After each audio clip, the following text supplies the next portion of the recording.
think one of the main reasons that people have enjoyed watching Motown No videos is because of the relatability. Because at the end of the day, he's just some guy. He's just some guy who just talks about stuff, and usually those experiences are something that you can relate to. Well, folks, I got something relatable that happened to me last night. You know, you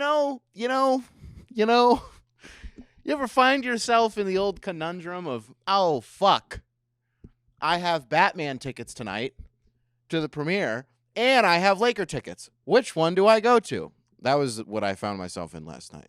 You know that classic situation that you find yourself in? And I'm going to be honest, the Lakers stink, and I was like, I can see Luka, but, like, it's Batman. It's Robert Pattinson. He's the greatest actor in the world, and I thought that would be fun. Here's the thing, is something ended up happening, and I wasn't able to go see Batman, so I was like, I'm going to go see the Lakers. I'm going to go see Luka. And here's the thing about that, is that ended up being a perfect decision, as I have become accustomed to, is making those perfect decisions. So I'm sorry, Robert Pattinson, I didn't get to see your new movie. I'll see it at some point. But I did get to see a Luka Doncic masterclass. And I don't know if I called it a masterclass, but he was damn good. And I got to see a LeBron James masterclass because he was doing that shit. This is not a Lakers video. I'm not talking about the Lakers. Essentially, what I ended up arriving at, my conclusion of the night, was that, we watched this Dallas team led by Luka, and we watched Memphis the other night led by Ja. And you have these two polarizing players that the way that they are going to transform the league here within the next few years. I think if you look at Ja's game where he had 52, if you look at Luka last night against LeBron after his 23rd birthday, the way that they were able to take over the games. And honestly, what's interesting to me about Dallas and Luka specifically is they're coming off of one of the best months in basketball that we've seen from any team in the league. I think they shot like 40% from three for the entire month. Now, granted, there was technically a week of basketball that you did take off because of the All-Star break, but it still remains to be seen that the Mavs went 8-3 over the last month, I think is what it was. And I have a take. Is this the take camera? We're going to pretend that this is the take camera. Hey, everyone. I got something I want to say. I don't really know how this is going to be received. I'm a little bit nervous to say it, but that's what this is for. That's what this camera's for. I think Jalen Brunson is Luka's best teammate ever. Point blank period. I think Jalen Brunson this season is the best player that Luka Doncic has ever had on his basketball team. Now, I just want to clarify. People are going to be like, well, but he played with Dirk, and Dirk was on his basketball team. No, he played with Dirk in his farewell tour. He played with 40-year-old Dirk who had been in the league for 20 years. That does not count. I think the height of it was like bubble Dorian Finney-Smith. I don't know. Are you going to say it was like Maxi Kleber in the bubble? Are you going to say it was like Trey Burke in the bubble? Probably not. But here's the thing, take camera, is Trey Burke was really, really damn good in the bubble. Additionally, you're probably thinking, are you going to throw Kristaps Porzingis in there? And honestly, here's the thing. As I'm explaining this take, I don't know if I have to. I don't know if this take is just like Jalen Brunson, like that's how good he's been this year. I don't know if that's what the consensus is or if I do need to explain this. So that's why I'm just kind of covering all my bases here. With Porzingis, I feel like the height of it was, what was weird this year was when Jason Kidd tried to get him into back to the basket situations and tried to post him up, but he was like one of the lowest percentile players in the fucking world when they would try to do that, and it didn't work. And ultimately, when you have a guy who is, what is his, 180 million? I don't know how much fucking money does Kristaps Porzingis make? When you're making as much money as you do to essentially be a DNP 1 in 5 games,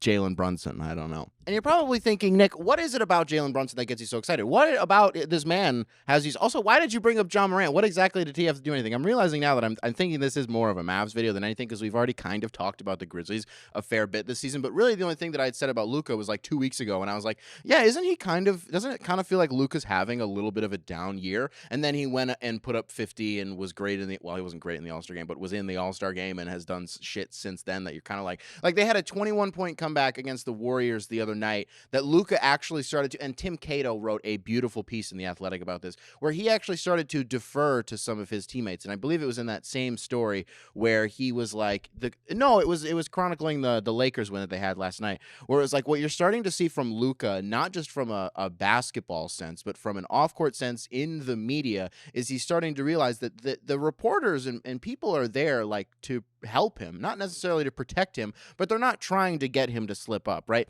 Like, I know it's really easy for some people to be on camera talking to an NBA player and try to put them in a box and get them to say things that are going to get them in trouble, but then they end up getting themselves in trouble.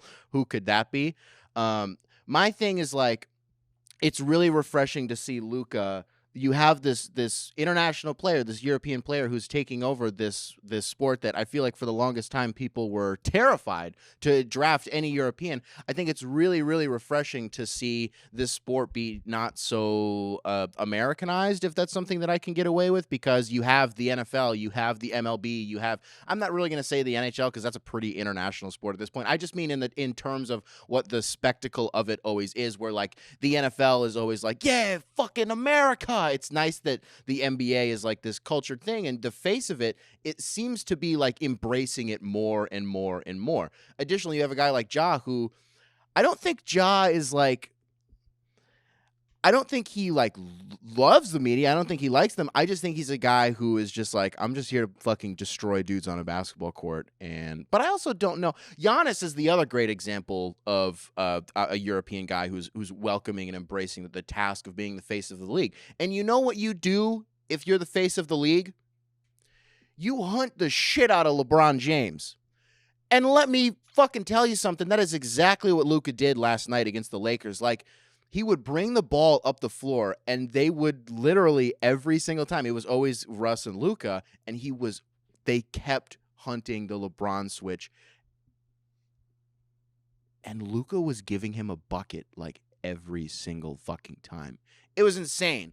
Additionally, I think if of all the words in my vernacular, additionally has to be the most frustrating one. It's annoying to me every single time I say it because it's every 5 minutes, and I'm like, additionally, this thing. I should just say, plus this thing.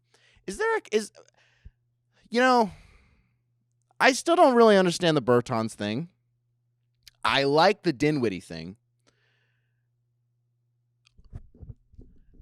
Is there like a case study that can be done on how hard Dorian Finney-Smith dunks the basketball?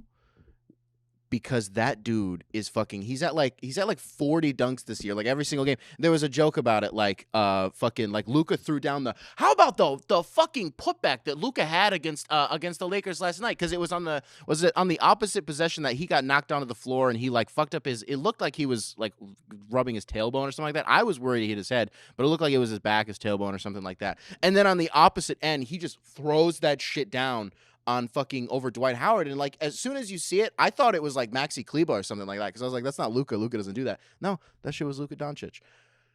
And he's been just stellar. He's been so much fun to watch. And it's this Mavs team that honestly does have a pretty impressive bench unit. I with Dwight Powell, the Dwight Powell experience, it frustrates me that Mavs fans don't like him. But I understand why, because it's like with the size that he has, you would think that he would be able to be a post-up big, and he's really just not. But he's also not like hyper athletic, and he also can get out rebounded by like if there was a game where like Steph Curry out rebounded Dwight Powell, and that's not. I just want to be perfectly clear. That is not a slight to Steph Curry and his ability to rebound the basketball, because he's one of the better rebounding guards that we've ever seen, and it's something about his game that I think is remarkably under talked about.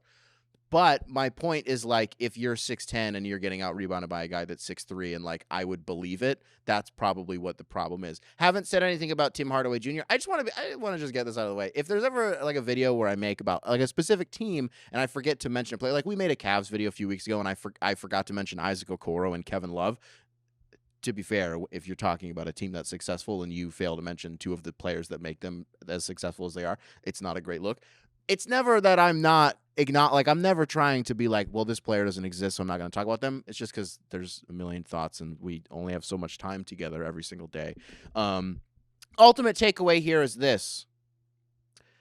I actually feel remarkably confident because I know that there were some rumblings within the last year that internally the Mavs. Did that ever come out? I don't know if this ever came out. I think the Mavs. It was basically just that there was some internal worry that they were going to lose Luka because of how poorly the Kristaps thing was going. Again, this was like a year or so ago, but I would say right now, I feel pretty good about where they're at, and I'm not worried about like if they fucking.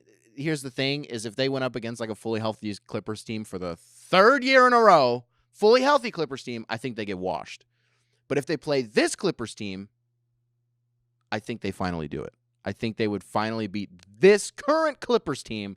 I think that they would be okay, which isn't, how much is that saying? It's like they don't have fucking Kawhi and they don't have Paul George. It's like, yeah, they would, I would imagine they would probably be able to get it done.